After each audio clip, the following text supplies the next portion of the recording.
बात हो रही है इलेक्ट्रिक गाड़ियों की, तो हम आपको ये भी बता दें कि इस दशक के आखिर तक भारत में इलेक्ट्रिक वाहनों की बिक्री 1 करोड़ सालाना का आंकड़ा पार करने के लिए तैयार है।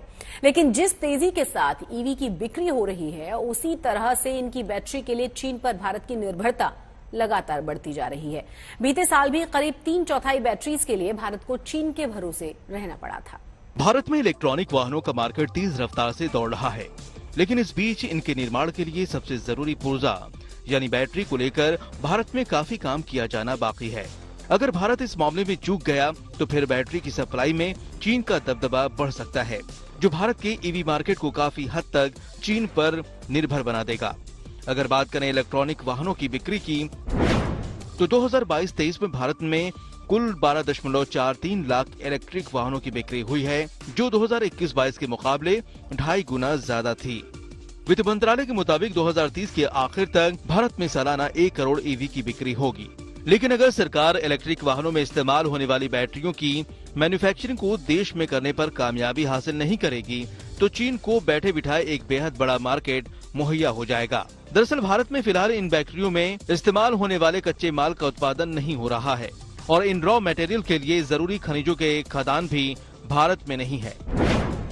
सरकार ने पिछले साल ईवी में इस्तेमाल होने वाले बैटरियों का निर्माण घरेलू स्तर पर करने के लिए PLI स्कीम का ऐलान किया था, लेकिन इसका असर दिखाई देने में अभी कई बरस लगने का अनुमान है। ऐसे में उद्योग संगठन CII ने सरकार को कई सुझाव दिए हैं, जिसमें कहा गया है कि 2022 में जहां भारत में वाहन बैटरी की मांग 20 गीगावाट आवर थी, वहीं 2030 तक ये बढ़कर 2020 GWH हो जाएगी। तब घरेलू बाजार की ईवी डिमांड को पूरा करने के लिए बड़े पैमाने पर बैटरी निर्माण की भी जरूरत होगी।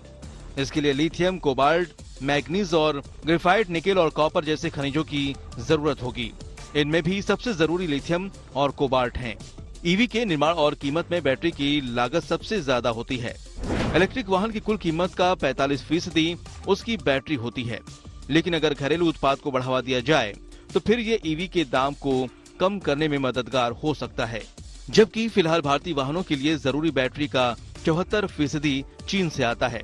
चीन पर निर्भरता को खत्म करने के लिए CII का सुझाव है कि खनिजों की सप्लाई के लिए मैक्सिको, चिली, ऑस्ट्रेलिया जैसे देशों के साथ सहयोग स्थापित किया जाए। ऑस्ट्रेलिया से PM मोदी के मई में हुए दौरे के दौरान समझौते से इसकी शुरुआत हो चुकी है। इसके साथ ही देश की मेटल और माइनिंग कंपनियों को भी अपना रोल निभाना होगा। अच्छी खबर ये है कि कर्नाटक, उत्तर प्रदेश, तमिलनाडु और गुजरात जैसे कुछ राज्यों ने अपने स्तर पर बैटरी निर्माण को बढ़ावा देने की नीति का ऐलान किया है। केंद्र की PLI स्कीम के तहत भी रिलायंस, राजेश एक्सपोर्ट, ओला जैसी कंपनियों को चुना गया है। जापान की तोशिबा और दक्षिण कोरिया की सैमसंग भारत में लिथियम आयन बैटरी के निर्माण में उतरने का ऐलान कर चुकी है। अमारा राजा और टाटा केमिकल्स जैसी निजी घरेलू कंपनियां भी इस क्षेत्र में नया प्रवेश कर रही हैं। ऐसे में अगर भारत ने बैटरी निर्माण का पूरा घरेलू सिस्टम विकसित कर लिया, तो इससे न केवल इस क्षेत्र में बल्कि ईवी और बैटरी के एक्सपोर्ट में भी भारत को धाक जमाने का मौका मिल सकता है।